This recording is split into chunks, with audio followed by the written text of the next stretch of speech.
Hello everybody and welcome back to the channel.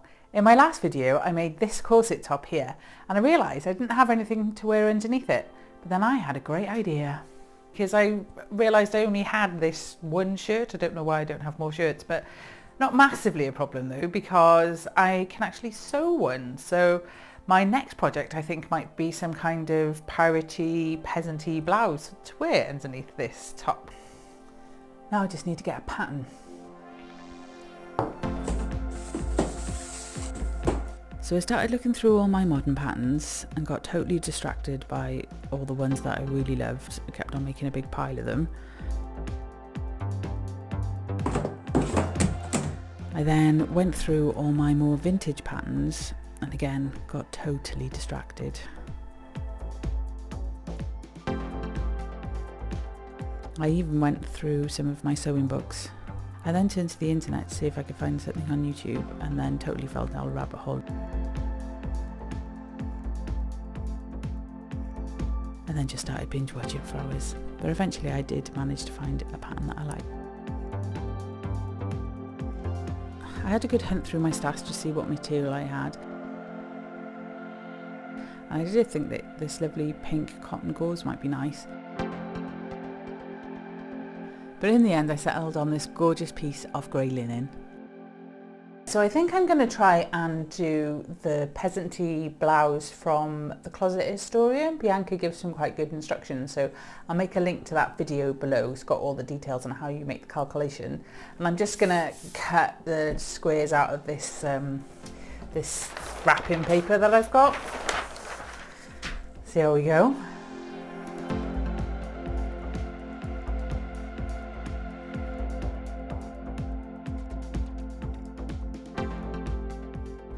So here's my front piece, back piece as well. So the measurements I took was I took my bust measurement, I added 8 inches of ease, which was 50 centimetres, then I divided that by 2, which was 25, and then that is the width that I have across the bottom of my piece.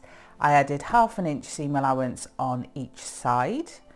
Then for the length of it, I just measured from my shoulder down to more or less my hip, I guess, and that was 22 inches, so I just made a square which was 22 inches across. I did 1/2 inch seam allowance on each end. Then I measured 4 inches across here for the shoulder and then 5 inches down to this point here, and then I just used my ruler I had just to make a nice curve. Just to make it the same on both sides, I folded my piece of paper in half and then I just traced that line going through this. So to put a mark in for where I'm going to put the sleeve, I measured the 12 inches down from the shoulder seam and just made a little mark here, so that's 12 inches. So this is my front and back piece. And then for my sleeve, so for the top of the sleeve, I measured 24 inches across, which is 12 and 12 for the front and back. For the length of the sleeve, I just measured from my shoulder down to my wrist, which was 24 inches to this point and this point. I added 1/2 inch seam allowance to the top and both sides. 1/2 inch seam allowance here as well. So I used the method from the Closet Historian where I split the sleeve, but I didn't split it as much because I don't want it quite as billowy. So I divided the big square into 4 little rectangles, which were 6 inches wide each, drew a line up the centre and then sliced it with the scissors, and then I extended this point here by 1/2 inch, this point here by 1 inch, and then this point here by 2 inches. Not quite as billowy as Bianca's, but we'll see what happens. Then I did exactly what she recommended. So I came down here 2 inches and then just drew a nice swoop from one side to the other. So the back is where the longer piece is and then the front is where it meets back up. Then I added 2 inches for the cuff.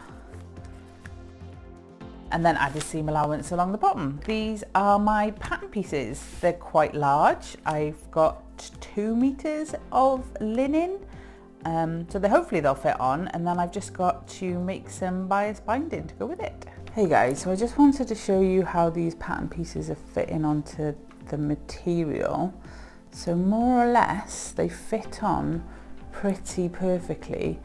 I might have to use a little bit of the selvage just along this here, but actually it's not used as much material as I thought it would, but it does mean that I'm going to have a decent chunk of material left at the top here, which I will use for bias binding.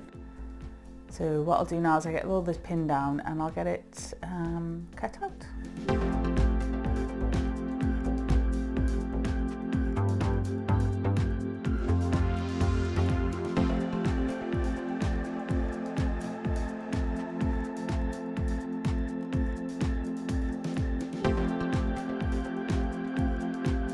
So to bind the neckline of the top, I'm going to use some bias tape, which I am going to make using the continuous method.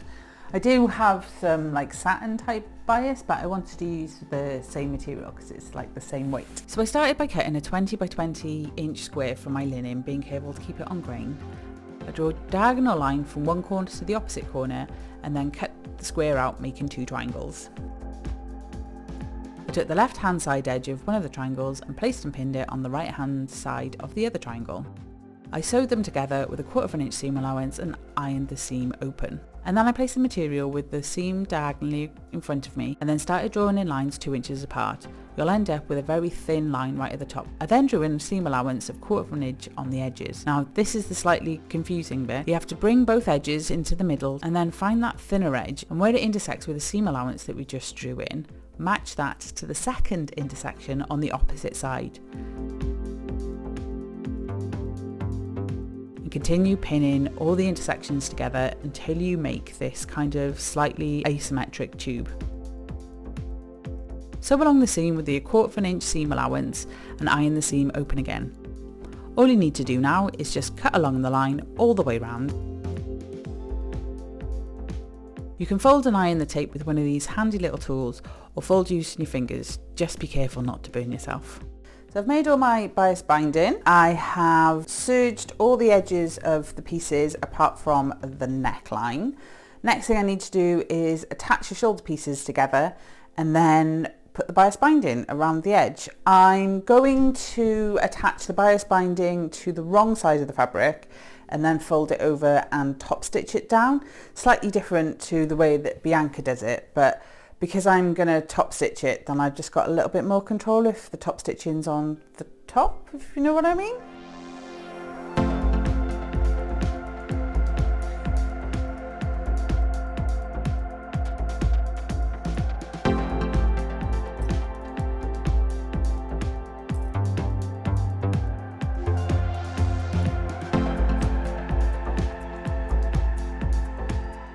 So I have added all the bias binding around the neckline and sewed in that little bit there, just where the ribbons will come out. I have added the channel for the drawstring on the sleeve. I'm really chuffed at how close I managed to get to the edge of this. I used the zipper foot and that really helped a lot. So I just need to add the sleeves to the bodice, put the hems in, and then all the ribbons and elastics and stuff, and then I'll hopefully have a nice new shirt. And here we are. Here's my Priority Peasant t-shirt. A massive thanks to Bianca from the Closet Historian for putting the pattern up online. If you've not seen any of her stuff, you should go and follow her. I'll put a link in the description below. She makes the most amazing clothes and she pattern drafts them all herself. She is like my inspiration. So what do you think? Are these sleeves too epic? Are they not epic enough? Let me know in the comments below. If you like this video, then there's a special button for that. And if you'd like to continue with me on my journey, then you know what to do. Bye!